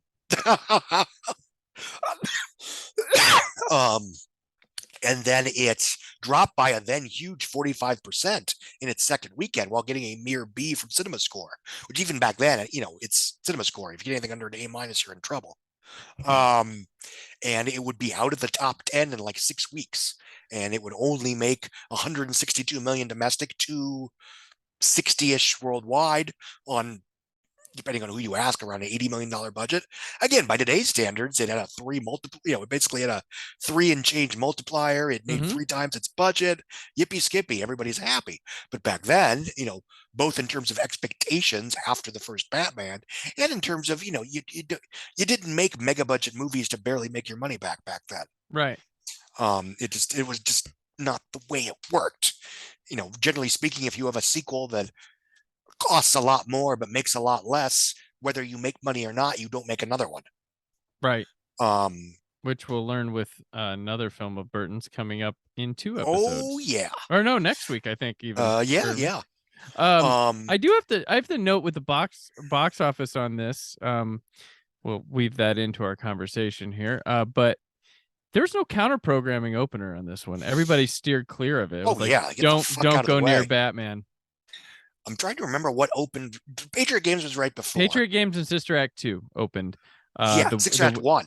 It's Sister Act. That opened after Memorial Day weekend. And that made $141 million, which pathetically, up until Hidden Figures, 5 years ago, was the biggest grossing movie starring a black woman. Oh, wow. It took 30 fucking years, give or take. Wow. So Sister Act held its number 2 spot and Patriots Game dropped to 3. Yeah, because that was a leggy as hell movie. It opened with 12 million and legged out to 140 or something. Oh wow. Batman Returns would open. Sorry, I'm looking something up for 45.6. Yeah, 47 with previews, including the preview I was at. It's fun. I do remember I had a birthday party invite to see the film that Saturday, and my father on Thursday night mentioned that they're having previews on Thursday night at 9:00, but you don't want to. You're already going on Saturday. And even though I'm 12, I almost said do you know who the fuck I am? I didn't actually say that, but it was my look is I was like, are you fucking kidding me? Of course I want to go tonight. I don't care if I'm seeing it again on Saturday. Are you fucking kidding me? My parents usually understood me better than that, but that was a rare slip up. So yeah, it dropped by 44% in weekend 2. The thing is, it kept dropping by over under 45% for the first 6 weekends. So it wasn't just that it had a big drop and then leveled out. It was, it was yesterday's news by July 4th, where it would go up against its second weekend. Open up against was against Unlawful Entry, and the re-release of Pinocchio, ironically. And then in weekend 3, it would barely come in number 1 over July 4th weekend against A League of Its Own and Boomerang, which all 3 of these films would make over under $13.5 million or over under $13.7 million. And by the second weekend in July, it was down to 4th place behind A League of Our Own, Universal Soldier, and Boomerang. And by the mid-July, it was over. But it was still the biggest grossing movie of the summer. Yep. One of the biggest of the year, behind eventually Home Alone 2 and Aladdin. And even then, it was okay, if we get another one of these, Burton ain't coming back. Well, yeah, he was already planning for a third. He was on board. He was going to do a third, and they talked him out of it, agreeing to walk. Yeah, the story goes that he's in the he's in the production office or whatever, and he's talking, and it's and I don't know the exact feeling, but he basically says things like, "You guys don't want me to come back, do you?" They're like, They were kind of in a, are you going to tell him? Are you going to, you don't we're kind of hoping you choose to walk yourself. Yeah. And I remember it shocked me when Michael Keaton left, because that was holy shit. Yeah. And the fact that, in retrospect, this is stupid. It's like, oh, it's going to look so different, blah, blah, blah. Then when you see the first preview of Batman Forever, it's like, oh, it's still Batman. He looks exactly the same in the suit, pretty much. Yeah. Which, that's generally how the world should work, frankly. Yeah. And, I wrote about this 2 years ago, but absent the zeitgeist, cultural impact, blah, blah, blah, for most other characters had, Chadwick Boseman, died of cancer before Black Panther 2, you probably just would have cast somebody else of that same demographic as T'Challa for the sequel. Mm-hmm. And I'm not going to take a yay nay on that. I mean, there's very good reasons not to recast. One of them is that you didn't want to force the actors to pretend that he was still alive. Right. But again, in a less culturally zeitgeisty franchise, if Paul Rudd had passed on before Ant-Man 2, they probably just would have replaced him. Right. And I think it helps Batman Forever that Keaton is not Batman in it. Yeah, it's not. It doesn't feel like a film where that version of Bruce Wayne would have fit in. Well, yeah, and it would feel like, oh man, Keaton's slumming it here, and it's not like it allows that movie to be its thing. Yeah, and in the same way that I imagine Under Her Majesty's Secret Service would be a much different movie if Sean Connery doesn't work with Sean Connery. No, I've said this for years, but people are like, oh man, it'd be the best one with crime. I'm like, no. It depends on having a James Bond that isn't assured of himself. Yeah, he wasn't a dickhead. And and you've seen Connery just, picking up women and passing. What different would Diana Rigg, despite it being goddess Diana Rigg?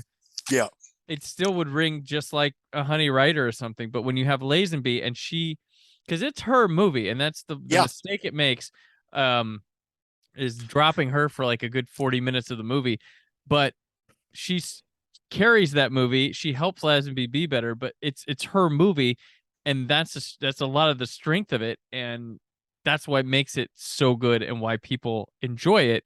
And it's not going to be any better with Connery. I think it would be worse with Connery, or you'd have to do something else with that. And I'll say this also, I think Diamonds Are Forever would have been a lot better with Lazenby. That's exactly it. Diamonds Are Forever would have been better with Lazenby. I think Live and Let Die might have been better with Lazenby. Yeah. Because it took a second to figure Roger Moore out. Even though I like Live and Let Die, when you see what they go on to Man with the Golden Gun, and they do not have him figured out, and it's not. And luckily, Spy Who Loved Me figured him out for a couple films, but yeah, I think Lazenby would have had a nice run. Diamonds Are Forever works with Lazenby, and I think Live and Let Die works with Lazenby too. But but anyway, I apologize. Back to Batman Returns. I mean, it's funny because everybody and their mother predicted that Danny DeVito would be the Penguin. The minute Batman. Oh yeah. So he cast Danny DeVito as a Penguin, crazy. And then turns him into this horrific flipper mutant child. Yeah.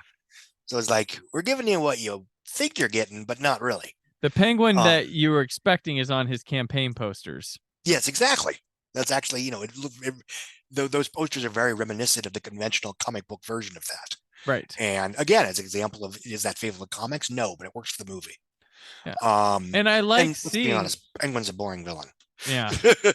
I like seeing Burton's, I like an adaptation, a vision of somebody's things with it, and it feels, and I think Burton has enough adherence to source material that it feels true, even though he looks nothing like what the Penguin we had seen, and he has a completely different kind of origin to be like, this is why he's a penguin, and it's funny because even though it's this mega budget franchise spectacular, it and Bob Roberts, which is Tim Robbins' satire from 1992, are incredibly prescient satires of personality politics. Yeah. In terms of, shallow, skin deep political, mongering. Right. And the joke is that, the part that's aged worse is when Gotham actually turns on Penguin when he's exposed. Yeah. Yeah.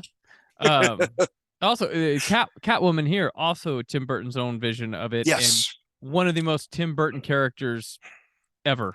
And it is really sad 30 years later that character is still as uniquely righteously, angrily feminist as she is, because we've made so little progress in terms of the quality of our female characters in these blockbuster films. And this was the hot pick. It was Madonna, Annette Bening got the role. Like it's crazy in this story. So like in the previous film, we didn't want to just sit and be IMDb trivia page with it, but you know, Sean Young had the role. She got injured. This is Vicky Vale. Vicky Vale, Kim Basinger comes in, and then here Annette Bening comes in, gets pregnant, and has to drop out of the role. And Michelle Pfeiffer gets it while Sean Young campaigns for it. There was Madonna. I'm sure you can read off a host of names that were there, but Michelle Pfeiffer was like, you were born to play this damn thing, weren't you? Because it's incredible. It's one of the best. Like, I think the Burton films, this contains one of the best superhero villain performances of all time with this Catwoman. I think Nicholson's up there with his Joker. But this is just incredible, and she is just in it all the way, and not in some kind of dangerous, like, oh, she's a method actor, I hope everybody was okay way. It's just it feels safe. It feels dangerous on screen. I love every second she hops on, even her mousy little dorky self beforehand. And there's there's just so many brilliant artistic touches with this movie that Burton throws on. Like when they go to the masquerade party, and Bruce Wayne and Selena Kyle show up, and they're the only ones not wearing masks to the mask party. And it's just so amazing. Like and this movie just, I don't know. I love both this and Batman. And I think, one's my favorite. One's just a brilliant piece of filmmaking that just, you're never going to see this again. Oh God, no. And it's my favorite. I think it's the best Batman movie ever made. And I say that as somebody who loves The Dark Knight and adores Batman and really likes Batman Begins. But I think part of it is what you said. It's so unique unto itself, partially because of the backlash. The reaction to this film sort of ensured that films of this nature would not look and feel like this ever again. Yeah. I mean, but the Burton ones are my two probably favorite superhero comic book movies ever made. The first two Burtons. And I know probably technically some better adaptations or movies have been made, but I'm sorry, you're never topping them with me. Such personality, such an informed stuff that informed me. Like, I'll be ignorant. These are it for me. Like, if I could take only two, I'd take both Batmans. Yeah, over Donner Superman, over like all that stuff. So it's just how it goes. And it's not hard to find not hard to defend these as to why, but no, it was incredibly groundbreaking at the time, backlash or not, because it felt like it genuinely felt like the first would-be blockbuster that also felt like an art house film. Right. Yeah. And something I've always felt is that I think to a certain extent, a lot of these recent comic book / franchise films degrade on a curve because we already know who these characters are. And it is exciting or interesting to see these characters we know in these specific situations or in a film of relative quality. Right. Batman Returns is a film that if it hadn't been based on some of the most popular characters of all time, would probably have been hailed as an art house masterpiece. Oh yeah. I mean, can you imagine watching this film not without the decades and decades of familiarity with Batman? Right. I mean, watching it as an original film would just be mind-boggling. Yeah. No, true. And then he invents stuff like Max Schreck is a cool thing to invent. And it works, and Walken works well. It's like, what is going on with this craziness? And of course, we both love the Bruce Wayne. What are you doing dressed as the Batman? It's Walken full. It's full Walken. And it was right around the time that he was, starting to sort of have fun with his persona. Right. It was about the time they were about to break some of the classic. Well, Walken was about to break, and then later in the decade or early in the 2000s, they broke De Niro to where he's a funny guy now. And this was the first time, to my knowledge, I had seen Chris Walken in anything. And when I first is he a bad actor? Because this is weird. And of course, I eventually came to appreciate it. It's not like I ever disliked the work. It was so unnatural, and obviously it's the syntax, the way he talks, Right. the way he acts. And then you're like, oh, that guy played a Bond villain? I bet that movie was great. It's funny thing is, I think I just by default had seen A View to a Kill before I saw Batman Returns, but I didn't put two and two together. Right. Even when I was a kid, it's like, this one isn't very good. Yeah, they showed it on TV though, so like to watch Living Daylights was better than this. Yeah. So we already went over the box office. There is more. Scott and I talk about this movie too, not as much as the first Batman, but there's commentaries out there in the world and probably other conversations you can find in articles written by both of us about Batman Returns.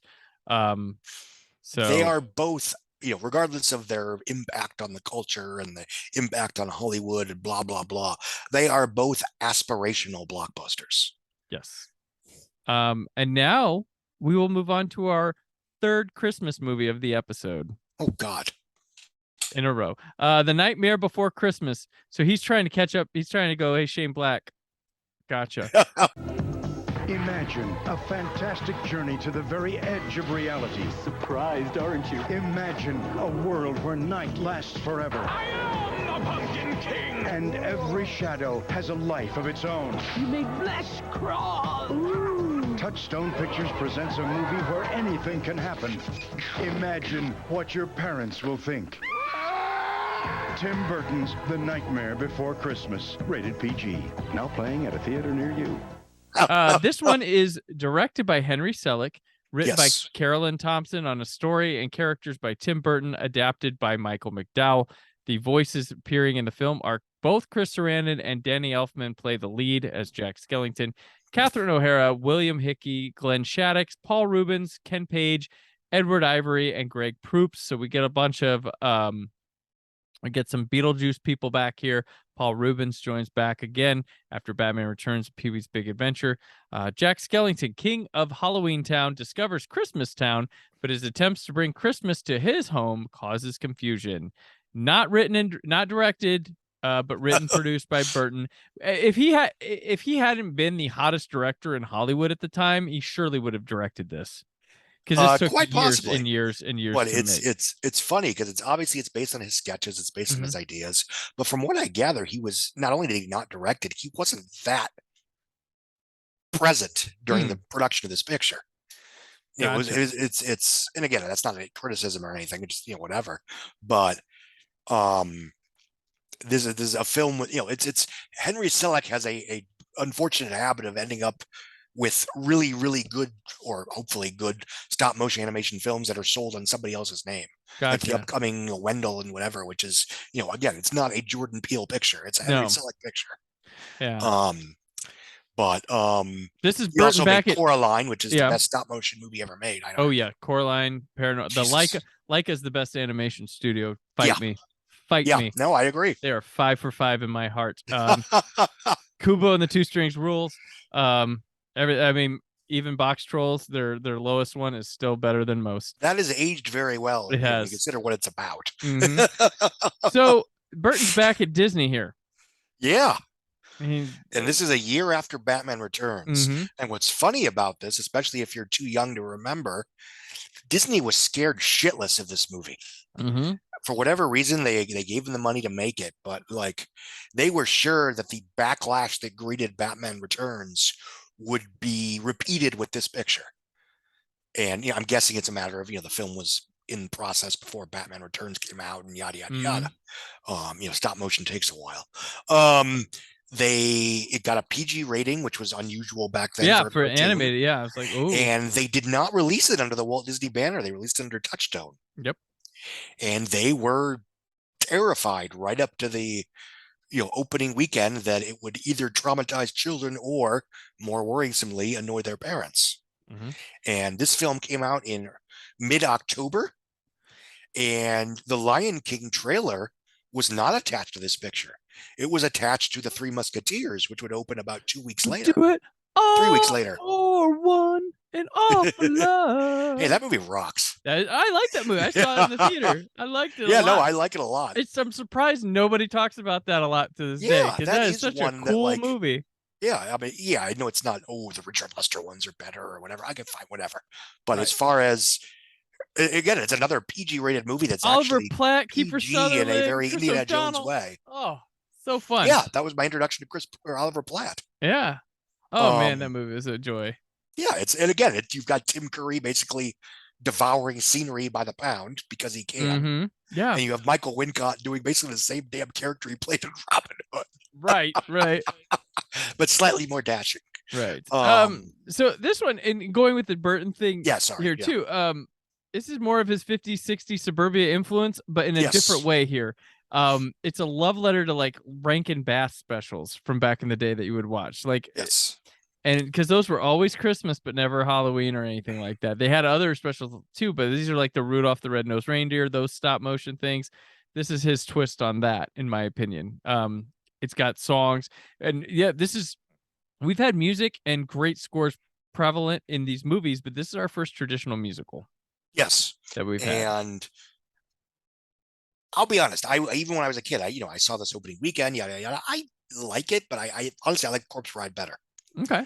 For the reason being that even when I was a kid, I was like, Jack is a fucking lunatic. Why is anyone listening to him? Why does he have, what exactly is his end game here? What does he think he's going to pull off here? And even as a kid, it's like, are we supposed to be rooting for him? Because like Sally's the only one with sense here. Yeah.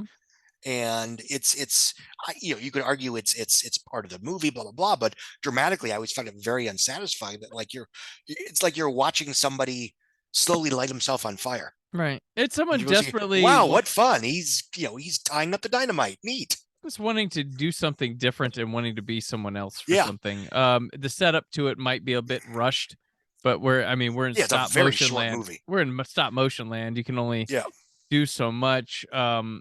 I've always just kind of gotten into it. It's a movie where you enjoy the songs, you take in the brilliance of the animation, and just how it works, and in the fun. It's pretty funny too. I remember the trailer killed back in the day with the kid who pulled the shrunken head out of the bag with the parents. That was absolutely killer. I will say, and again, I've seen it many times because it's an easy watch. It's like an hour long.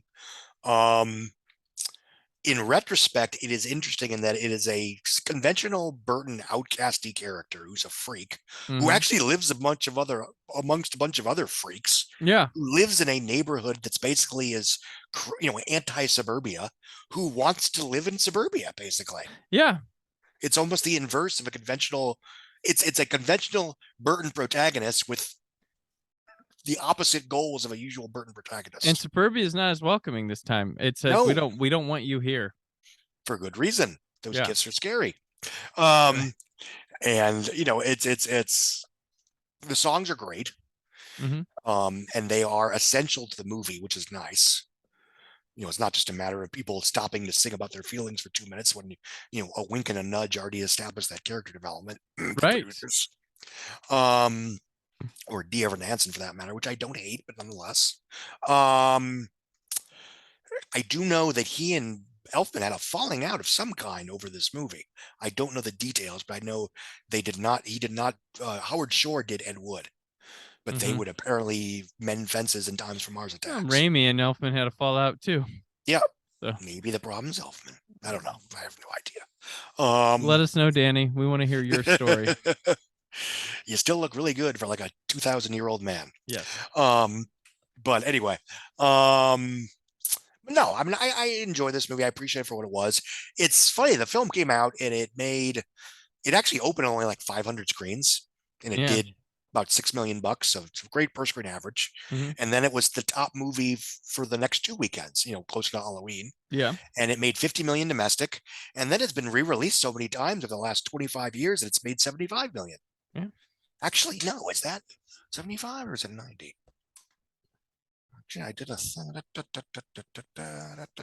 I've got a Box Office Mojo has it at 50. That was the original cinema release. That's the original release, yeah. I just typed Nightmare on Elm Street without thinking about it. Go figure.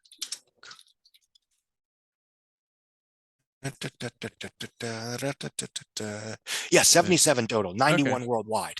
On a budget of, I think, like 30. I mean, it wasn't a particularly expensive movie. Yeah. But it wasn't necessarily like a huge hit back then? No, it wasn't. It was a solid studio programmer. Yeah. But over many, many years, Disney sort of brought it back in the fold. They stopped being ashamed of it, I guess. And it became a very big focal point in terms of selling Disney stuff to older kids and adults. Yeah.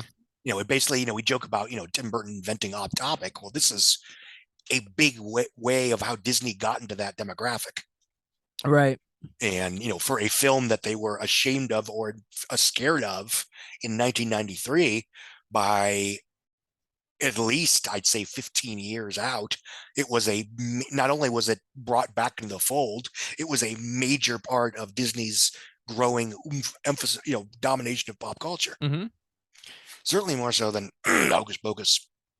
Yep. This is better than Hocus Pocus. Most things are. But yeah, though it's funny how this is like because they started playing this in the El Capitan annually.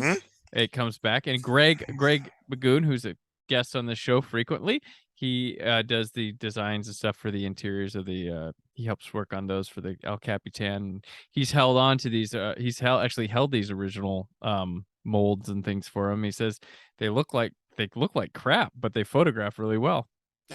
Stop motion. No, go ahead. I'm sorry. But and Disney has embraced it in theme park. Like my kids love this movie. They like it a lot. And my daughter, when was it our first trip to Disney World, and the mouse ears she picked were Sally's. And those are really cool looking mouse ears too. And if you visit the Haunted Mansion between Halloween and Christmas, it's all entirely redone via Nightmare Before Christmas stuff. Not at Disney World. Oh, is that just a Disneyland thing? Because I've been there I've been there at Halloween time, and it was not Nightmare Before Christmas. Fair enough. Oh, so maybe that's just Disneyland. But yeah, and it's remarkable. And again, as someone that lived through its release, like, it's parents are going to be scared, blah, blah, blah. And not only did that not happen, but became kind of a cult sensation almost of its own. Yeah. Yeah. It's I remember there all of a sudden the resurgence came, and it's just like, whoa, there's other people like this movie too. It's that big. It's that popular. But this is why I always talk about there's these kid movies that'll come out and be like, whatever. And then you let those kids grow up, then they become writers, then they become, merchandisers, they become things like that. And they want the things they love they want to do stuff. And there it is. Like I'm right now saying Rob Zombie's The Munsters. Just wait. That's my thing. And it's funny. I've had conversations with a lot of just regular people I work with or that I know. People like that are online and stuff, they seem to like it. And so I have a feeling kids will like it even more. So I just have a feeling let's wait on that one. Give it 10, 12 years, 15. Let's see what happens. But yeah, Nightmare Before Christmas is that case. Like your Hocus Pocuses and stuff like that, where it goes away for a while, but now it's just normal and everywhere all the time. And we're not going to get a second Nightmare Before Christmas, which is great. Yeah, that's, I would say, one reason why it endures is that it's merely its own singular thing. Yeah, exactly. I mean, your sequel to that would be like them doing The Corpse Bride or Frankenweenie, where you get another stop motion. This is why I talk about with like comedy movies. We don't need sequels. Just get the gang back together to make another funny movie. That should be your comedy sequel. It's Tommy Boy is a hit, so you bring the gang back together. Black Sheep, which to be fair flopped, but I digress. Adam Sandler doesn't do Billy Madison 2. He does Happy Gilmore. Like that's what you do. In the comedy world, I think works better because that's a perfect example. He went from one original comedy to another, more or less. As far as I know, they were all original. Airplane's good. Do Top Secret. Yeah, exactly. Well, and nobody sees that, so which Police Squad bombs on TV, borrow money to make a movie out of it. In my opinion, is the superior film is Top Secret, but that's I can't go that far, but I do love Top Secret. I love Top Secret, and I feel terrible picking that as Val Kilmer's best movie because it implies that he peaked on the first time. It's like, no, I like plenty of your other movies. I just think Top Secret's my favorite. Right. So watching it, this is an interesting role specifically for Catherine O'Hara as Sally.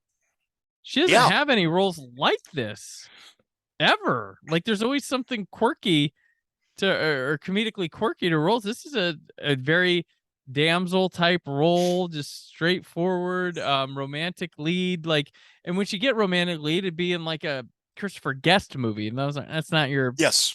I mean, she plays a year off from playing Kevin's mom in Home Alone or something. Was that 91 or 92? 90? It was 90. So I mean, this just is it's not traditional for Catherine O'Hara. This is a big, interesting, and it doesn't sound and Chris Sarandon, like if you were to close your eyes and guess who it is, it doesn't really scream Chris Sarandon sounding either for Jack Skellington to me. But no, I mean it's again, it's sort of a nice example of, not necessarily going after celebrities for the voiceover. Right, exactly. This is just before The Lion King, which kind of popularized that, and then sort of Shrek kind of sealed the deal.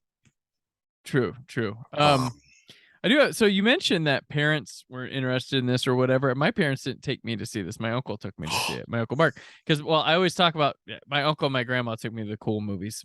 my parents once in a while, would be that, but so he took me to it, and I always remember this. I always remember the night because he took me to it, and after the movie, he was like, "Hey, you want to go? Well, let's go get dinner or whatever." And he's like, "Have you ever had Coney Island?" And it was this this Coney dog place in Fort Wayne, Indiana. It was downtown, and I never really go downtown much. We'd go downtown at Christmas time to see that they had this big Santa light thing on a building, which was right next to Coney Island. So we went there, went to Coney Island. It was great. Blah, blah, blah. Had fun. It was like, it was a staple in town. Come home, and I tell my parents that they got irate at my uncle because he's older than me by like, how many years older? Like maybe 13, 14 years or whatever. So he's my mom's baby brother or whatever. And like, he was still like, I guess his 20s when he did this. And like, because it was downtown or whatever, scary, they were like irate with him that he took me down there and like, you're probably scared. And I'm like, I wasn't scared at all. I just went downtown. We ate, and I just remember they were furious with him at a place that they would later just take me on their own all the time. So I will never forget seeing The Nightmare Before Christmas because of that happening. And I'm just getting irate. So Uncle Mark, I was there for you. I stood up for you as a 93 as a 11-year-old, but almost 12-year-old. But yeah, all good. I never forget that one.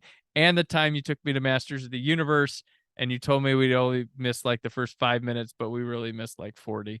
Oh God, there's like only an hour left or something like that. Yeah, it was because they were already on Earth when we walked in, and I rented it on VHS when it came out. I'm like, I don't remember any of this, and there was a lot.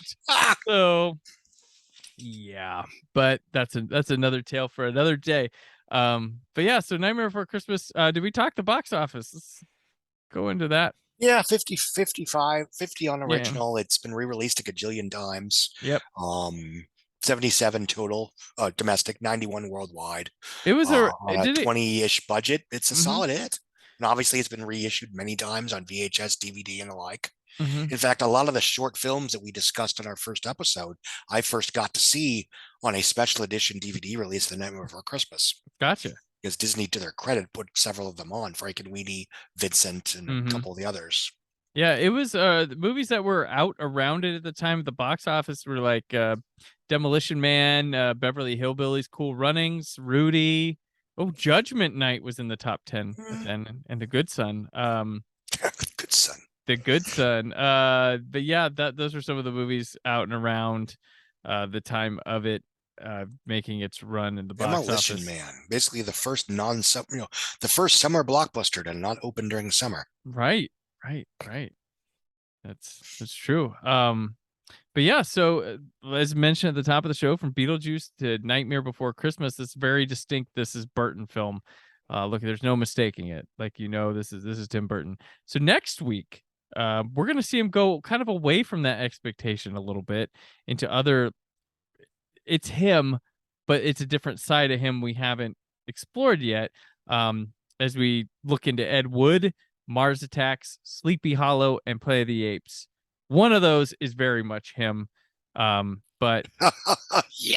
But the other three are very different, stereotypically speaking. And we get it, and we're gonna see this run come to an end here during that episode.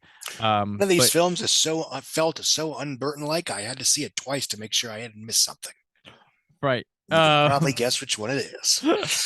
So yeah, I think that's gonna be an interesting episode to talk about rather than our normal like, oh, I love this, I love this, I love this, yay, Batman. Oh, and Batman. Brandon and Scott talk Batman again. It must be Tuesday. The 2022 edition.